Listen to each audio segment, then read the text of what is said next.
PADEF ñoo financé benn frigoris mu nga xamante ne ñun ñoo leen ko waxoon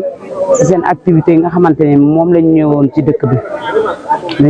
dëkk bi laaj ñu lan la ñu gën a soxla fi ñu ne leen auto frigo la ñu soxla en matériel de pêche parce que dañu xool ne des fois pêche bi gars yi dinañu am jën suñu jën yi du mun a dem mu yàqu moo tax ñun ñu proposé leen ne leen auto frigoris la ñu soxla ñu financé ñu ko financement bi def na presque 3 ans ñuy patienté financement bi te yàlla def ministre de la femme jox ñu financement bi buñ ko joxee keroog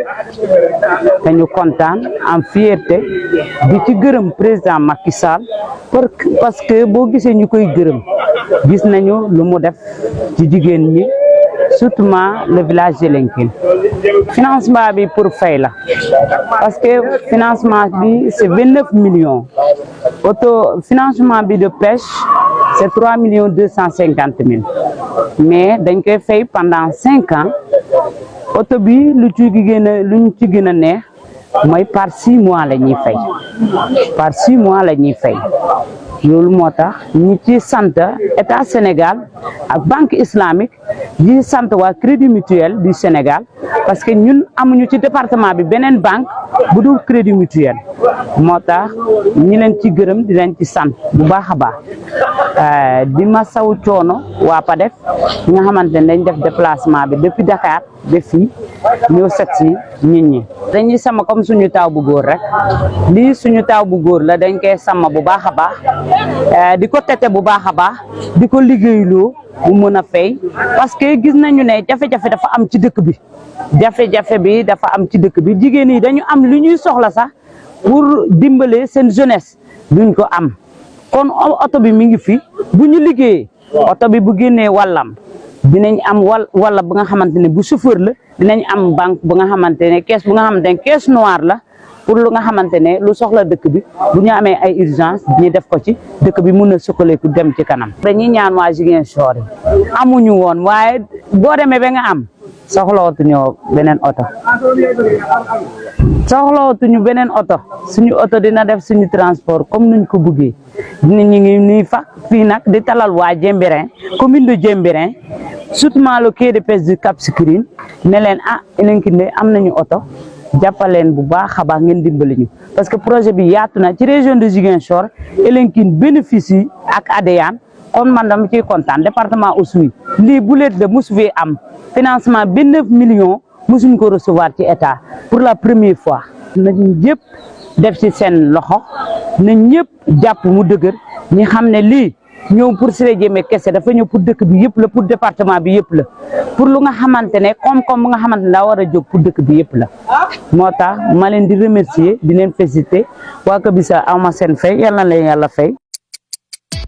Radio Kabisu FM 100.0 dans le Kassa. Je suis Chérif Karam, je suis le représentant du volet microfinance du projet d'appui au développement de l'entrepreneuriat féminin et de l'emploi des jeunes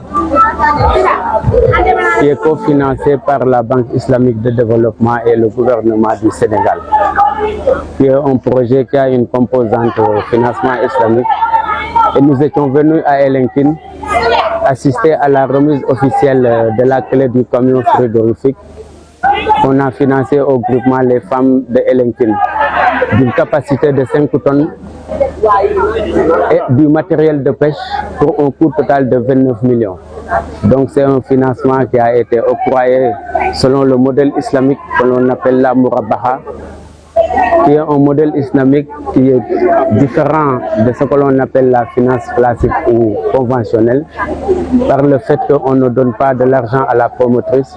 mais on lui octroie le matériel ou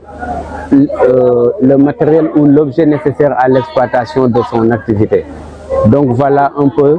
en gros ce qui était l'objet de notre visite à Elinkine. Pour expliquer un peu la genèse du financement, comme cela se fait pour les principes de financement au niveau du PADEF, nous avons reçu une demande de financement du groupement de Elinkine et nous sommes venus procéder à ce qu'on appelle la visite de terrain pour un peu évaluer le besoin, le quantifier et pouvoir passer maintenant au financement. Et c'est comme ça que ça se passe pour tous les groupements. La première étape, c'est la visite de terrain. Après la visite de terrain, on passe à l'évaluation des besoins. Après, on passe à la dernière étape qui est le financement. Maintenant, le financement a été octroyé à travers un SFD que l'on appelle le Crédit Mutuel du Sénégal, qui est notre partenaire financier avec qui on a signé des conventions de partenariat à travers lesquelles les financements que nous donnons aux femmes seront mis en place. Il y a également le partenaire Senbus qui a vendu le camion au groupement